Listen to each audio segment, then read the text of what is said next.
sa tingin ng ating mga nag-iimbestiga, makatutulong para makamit ng bawat Pilipino ang hustisya sa pambababoy na ginawa sa pondo ng DPWH, then we are in support.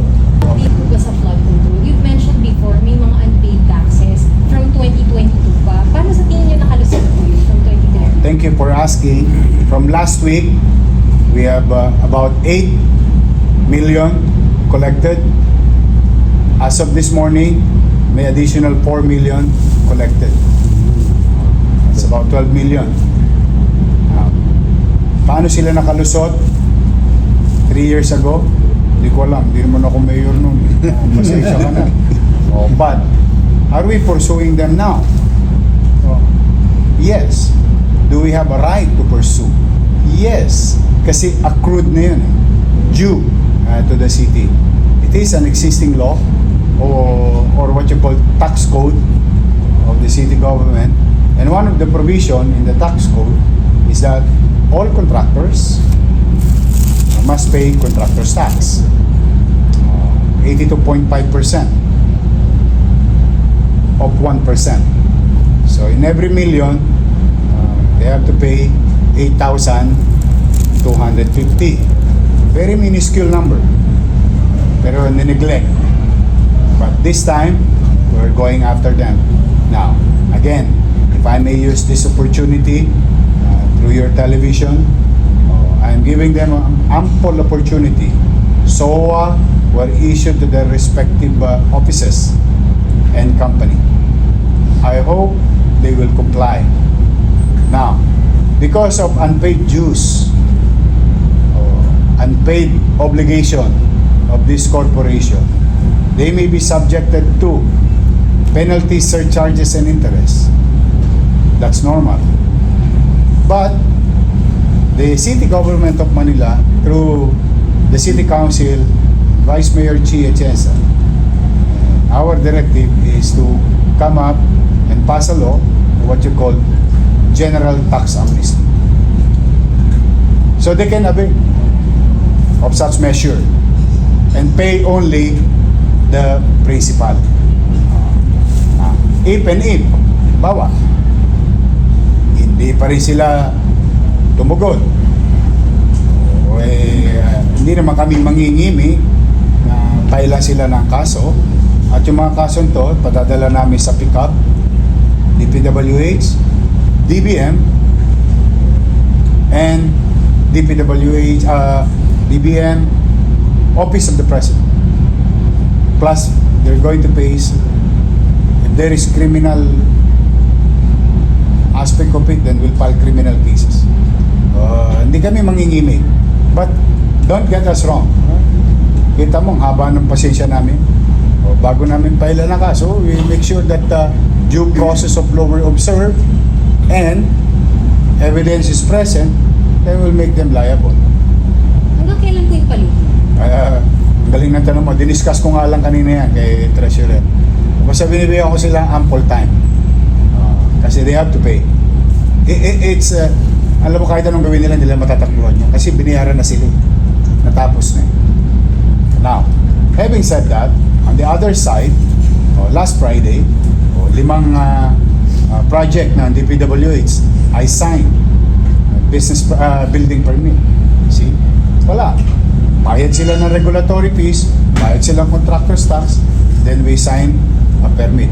So, true to our word na if you comply with the requirements of law, bakit naman namin pipigilan yung mga programang yan? Whether kalaban namin sa politika o hindi, it doesn't matter to us. Basta kapakinabangan ng tao. Mayor, so far, ilan ang pinasingil natin contract? 12 million total. Ilan po yung mga nasa? Ay, dapat mahigit 100 million yan. More or less. Baka mawad pa ng 200 million mahigit. But we will pursue. Natulog lang sila ng 3 taon. At gising na ang gobyerno ngayon. Mayor, last question Sure. from me. Any chance po for you to join mayors for good governance? Well, I'm not invited yet. But with all honesty, it is not up for me to say that I'm a mayor for good governance. For good governance. Hayaan ko na ang taong bayan ang umusga. Hindi ko naman pwedeng i-self-assess yung sarili ko. Hayaan ko na lang ang taong bayan ang pag-assess if we are doing good governance. Mayor, yung regarding sa signages, yung nakita ko si Pedro Kim, marami Nakita mo? pa po bang Pinagkakakalus ko, di ba? Inutil, di ba? Hindi talaga kagaguhan talaga yun. Patong camera sa Yeah, Pedro. nagtayo ka ng street sign pero hindi mo tinanggal yung luma. Para lang ano yun, masabing may ginawa. Pero ano yan, magkakalito dito. Inubos na namin. Ilan po yung natagpuan nyo na? Wala pa kaming exact numbers, but a good sum were destroyed over the weekend upon directive last Friday.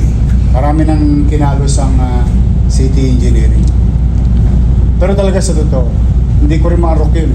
Katulad yung reaction ng taong bayan.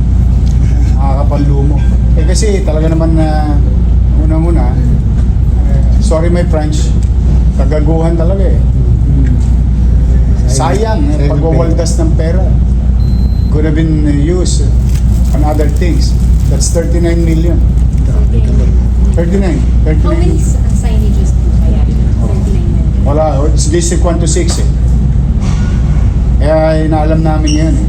Kasi done December 23, 2004. So over the course of the campaign, busy sa paggasta eh. Pero okay naman yung paggasta. Katulad yung tanong mo kanina, yung tanong mo ako, may yung magkano yung budget. Dito pa lang, nilaan namin. Tungkol na to sa puso, 25, 35 milyones. Can you imagine how many lives that we can help?